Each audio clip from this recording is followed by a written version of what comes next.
Hello et bienvenue dans ce 5e épisode de Night Talk. Dans cet épisode, je vais te présenter ma pile à lire numérique. Comme elle contient une quarantaine de livres, je vais séparer cet épisode en deux pour éviter que ce soit trop long.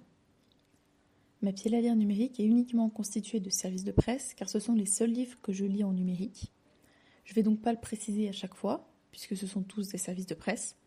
Ce sont aussi majoritairement des romans auto-édités parce que je suis partenaire avec l'agence de Julie. Comme je l'ai déjà mentionné dans l'épisode sur les services de presse et les partenariats littéraires, je te remets le lien dans la description si tu ne l'as pas déjà écouté.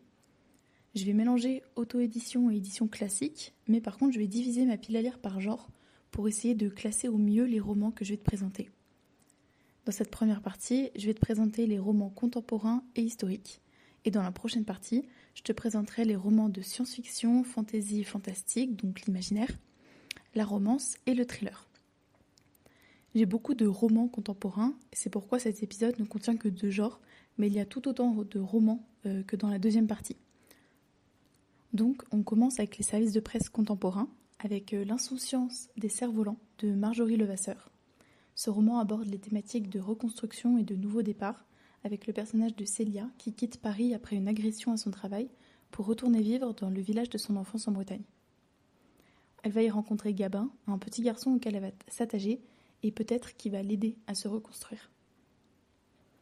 Dans le prochain roman que j'ai dans ma pile à lire de contemporain, c'est Au nom du pacte de Christelle Bouton, dans lequel on va suivre 4 jeunes femmes qui se retrouvent pour parler de littérature une fois par mois, mais qui vont aussi finir par aborder un sujet bien différent, la maternité. Elles vont alors échanger sur le choix de devenir mère ou non, et on va suivre les différents parcours de ces 4 jeunes femmes et leur position face à ce sujet. J'ai bien hâte de le lire parce que c'est un sujet qui m'intéresse beaucoup, d'autant plus que c'est un roman feel good, donc normalement, il ne devrait pas trop me faire pleurer. Un autre roman sur le sujet de la maternité, mais bien différent cette fois, c'est Meurs maman de Cassandra Lee. Je sais juste qu'on suit une femme, mère de 2 grands-enfants, qui va voir sa vie bouleversée en mars 2020, quand la pandémie de Covid s'abat sur la France, et je suppose qu'on va la voir essayer de s'habituer à la distance avec ses enfants, qui sont déjà partis de la maison, mais que du coup elle va plus trop pouvoir revoir, je pense, avec le confinement. Le prochain service de presse, c'est un roman de Noël, mais qui n'est pas une romance. Il s'agit de Joyeux Noël à Manhattan de Carole Vidal, dans lequel on va suivre les relations entre 7 personnages très différents qui vont se croiser et apprendre à se connaître pendant Noël à New York. Autre ambiance un peu plus touchante, je pense, avec Un bruissement d'ailes au fil de l'eau de Véronique Ribera, qui raconte l'histoire de 4 amis qui vont cohabiter pendant 15 jours sur une péniche pour emmener celle-ci quelque part suite à la mort de son propriétaire, le frère de l'une de ces jeunes femmes. Elles vont devoir aussi côtoyer Sohan, qui semble bien connaître cette péniche et qui intrigue chacune des jeunes femmes de façon plus ou moins positive. Je suis très curieuse de découvrir ce roman car il me semble très émouvant de par la thématique en fait de la mort, etc. Et potentiellement aussi de la reconstruction. J'ai reçu de la part de l'autrice Ophélie Vanès son roman Vieux frère. Dans ce roman, on va suivre une fratrie de 6 enfants qui partent en périple à travers la Thaïlande afin de rejoindre leur père pour Noël sur l'île sur laquelle il est parti vivre. J'ai très envie de voir comment les terres thaïlandaises sont décrites dans ce roman. J'ai déjà eu l'occasion de découvrir ce magnifique pays et j'aimerais beaucoup y retourner. La Villa des Lilas de Jade Cosima est un roman que j'ai reçu il y a un petit moment en service de presse et je ne saurais pas vraiment trop comment te le résumer. Je sais juste qu'on va suivre une amitié entre 2 petites filles de milieux sociaux très différents, et lorsque la jeune fille la plus riche se retrouve confrontée à un individu qui tente de faire sombrer sa famille, son ami va tout faire pour l'aider. Pour changer un peu du contemporain adulte, je vais te présenter un roman ado qui, je le sens, va bien me faire rire. Il s'agit de La colo par Henri de Virginie Roger. Dans ce roman, on va suivre Marion qui va encadrer pour la première fois une colo d'ados qui vont certainement lui en faire voir de toutes les couleurs. J'ai bien hâte de voir toutes les thématiques relatives à l'adolescence qui vont être traitées dans ce roman. J'en sais pas beaucoup plus, du coup j'essaie quand même de faire des résumés assez courts sans pour autant trop me spoiler le contenu du livre. Pas le même Genet de Joël Vitton est probablement le roman dont je sais le moins de choses de toute cette pile à lire. Je sais juste que l'histoire va être racontée du point de vue d'une maison. Elle va sûrement raconter la vie de ceux qui y ont vécu et je sens que ça va être un roman extrêmement touchant, mais j'en sais rien de plus.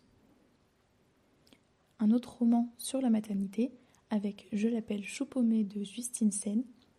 Le point de vue emprunté dans ce roman est celui d'une quarantenaire qui va décider de faire un bébé seul. On va suivre son parcours avec cet enfant qu'elle va apprendre à élever, peut-être contre l'avis de tout le monde, je ne sais pas encore. En tout cas, j'ai déjà pu découvrir l'autrice avec le roman Je veux voir le monde à travers ses yeux, qui m'avait énormément touchée. Alors je pense que celui-ci va beaucoup me toucher aussi. Mallory Levasseur va elle aussi mettre mon petit cœur sensible à l'épreuve avec son roman Saisir le jour, qui va aborder la thématique de l'Alzheimer précoce, et de comment renouer des liens avec ceux qu'on aime avant qu'il ne soit trop tard, tout en sachant qu'on oubliera en premier tous ces nouveaux souvenirs. J'avais déjà lu sur la même thématique Tout le bleu du ciel de Melissa d'Acosta, et ce roman m'avait brisé le cœur. J'ai à la fois hâte et peur de voir comment cette thématique sera abordée dans Saisir le jour, car je sens que ça va être encore une fois très difficile à lire. Après avoir lu le premier tome des Endeuillés anonymes de Joanie Frigo, j'ai bien évidemment été ravie de pouvoir recevoir les 2 tomes suivants. Dans ces romans, on va suivre différents personnages qui vont intégrer le club des Endeuillés anonymes sous les conseils de leur thérapeute. C'est un club dans lequel chaque personne apprend à faire le deuil de quelque chose, que ce soit quelqu'un, une partie de leur corps, un rêve, etc. Chacun va apprendre à se reconstruire avec ce club, et le premier tome était vraiment très chouette, donc j'ai hâte de découvrir les autres histoires des autres personnages de ce club. Parce que du coup, on a un tome égale un personnage, donc un membre du club. Le prochain roman dont je vais vous parler est Le parfum de l'osmante de Sila Tildirimkan Karaka. J'espère que je prononce bien, je suis vraiment désolée, c'est très difficile à lire. Dans ce roman, on va suivre Emma, qui va devoir effectuer son stage dans l'EHPAD dirigé par sa mère.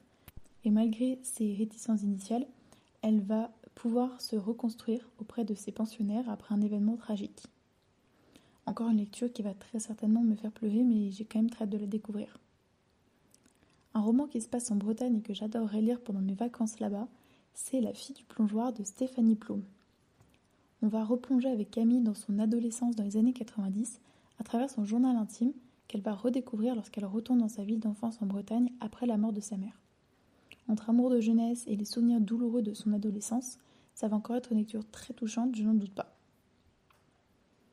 Dans le prochain roman Il est temps pour elle de Véronique Yellard, on va encore suivre des destins de femmes, notamment celui d'Emma, qui va se réfugier dans un gîte en Provence après un burn-out et qui va réapprendre à se connaître auprès de ses habitants, tout en étant confrontée à un petit mystère autour de secrets de famille apparemment.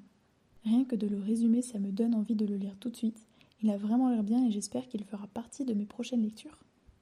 Le prochain roman contemporain que j'ai reçu en service de presse, c'est La danse du cerf-volant de Jennifer Jarillo.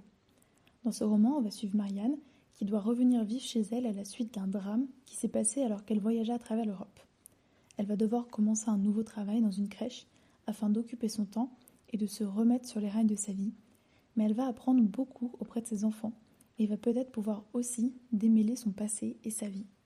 Comme un phare de Géraldine Imbert est encore un roman sur la maternité. Dans celui-ci, on va parler des peurs qu'on peut avoir lorsque l'on accueille son premier enfant, notamment lorsqu'on a été élevé en famille d'accueil, et de la difficulté à laisser partir un enfant que l'on a élevé alors que ce n'est pas le nôtre, mais auquel on s'attache tout de même. On va aussi avoir dans ce roman de nouvelles perspectives sur la maternité, et je pense qu'il va me plaire aussi. C'est vraiment une thématique que j'aime beaucoup et qui peut être belle comme très douloureuse selon les livres. Laura Vaisseau est une autrice que j'ai déjà découvert avec son roman Ailleurs est un autre ici, que j'avais vraiment beaucoup aimé, et l'autrice a très gentiment accepté de m'envoyer à nouveau un service de presse sur un de ses romans qui se nomme Du bout des lèvres. C'est un roman sur les thématiques de la musique et de la réalisation des rêves, car dans ce roman, on va suivre Samantha, qui est devenue aide-soignante après avoir abandonné son rêve d'être chanteuse par peur d'échouer. Sauf qu'elle va intégrer un EHPAD dans lequel un de ses patients a bien décidé de la faire retourner sur scène. J'ai super envie de découvrir celui-ci et j'espère l'aimer autant que le précédent parce que c'était vraiment une très très bonne lecture. Et enfin, dernier livre de la catégorie des contemporains, c'est le tome 2 de Il faudrait au moins l'éternité de Emmanuel Bouillet. Dans le premier tome, on suivait Jane, ou Jeanne, je sais pas trop, une dame de 70 ans qui vit dans une jolie maison sur l'île de Groix et qui compte bien y rester malgré les offres de rachat de Yann, un agent immobilier avec qui elle va tout de même finir par bien s'entendre. De son côté, Yann apprend aussi à connaître Eléa, une jeune institutrice, mais il a peur de l'engagement tout autant qu'il a envie de se rapprocher d'elle. On a aussi une forte présence de la maternité dans ce roman, et ce sera aussi le cas dans le tome 2, mais je ne te dis pas sous quel biais, car ce serait vraiment du spoil. Et c'est vraiment dommage parce que c'est un roman très très chouette, en tout cas pour le tome 1. En tout cas, j'ai beaucoup aimé du coup ce premier tome, et j'ai vraiment très hâte de découvrir la suite. Passons maintenant au roman historique, et ça va aller très vite parce qu'il n'y en a que 2. Le premier, c'est L'Audacieuse de Sandrine Meillan-Ray. Ce roman se passe en 1918, à la sortie de la Première Guerre mondiale, et on va suivre Rose, qui va perdre son mari de la grippe espagnole alors qu'il fêtait la fin de la guerre. Elle va devoir alors surmonter son deuil et se faire embaucher dans la station thermale du château de son village, et va faire la connaissance de Marguerite, la propriétaire d'une fabrique de gants extrêmement connue, qui va permettre à Rose de s'émanciper et de prendre sa place dans ce monde nouveau d'après-guerre. C'est probablement un des romans qui me tente le plus dans cette longue pile à lire, car j'adore les romans historiques même si je n'en lis pas assez. De plus, ce roman se passe en Isère, donc le village d'origine, je ne sais pas c'est lequel, mais la Marguerite, qui est propriétaire d'une fabrique de gants, vient de Grenoble. Donc l'Isère, c'est ma région. Donc je suis très curieuse de lire ce roman et de voir comment l'après-guerre a pris place dans ma région. Enfin, dans mon département et dans ma région de manière générale. Le prochain roman est aussi un de ceux qui me tentent le plus, même s'il doit être bien plus difficile à lire, parce qu'il s'agit de La valise de Natacha Larmurier, qui se déroule dans 3 temporalités avec différentes femmes, en 1942 avec une petite fille, en 1984 avec Esther, et en 2015 avec Gabrielle et Anna. Grâce à ces femmes, on va remonter dans le passé jusqu'à l'occupation. Ce roman aborde la thématique de la transmission de la mémoire, et étant donné la période qui va être traitée, je pense que ça va être une histoire très difficile, mais que j'ai très envie de découvrir. Et voilà, j'en ai terminé avec cette très longue pile à lire numérique. J'espère que ça t'a plu et que tu ne t'es pas trop ennuyé. C'est vrai que cet épisode était un peu long. On se retrouve dans 3 semaines pour la suite de ma pile à lire numérique, avec l'imaginaire, la romance et le thriller. Dans quelques jours, je vais te poster mon bilan lecture du mois d'avril, alors reste à l'affût si ça t'intéresse.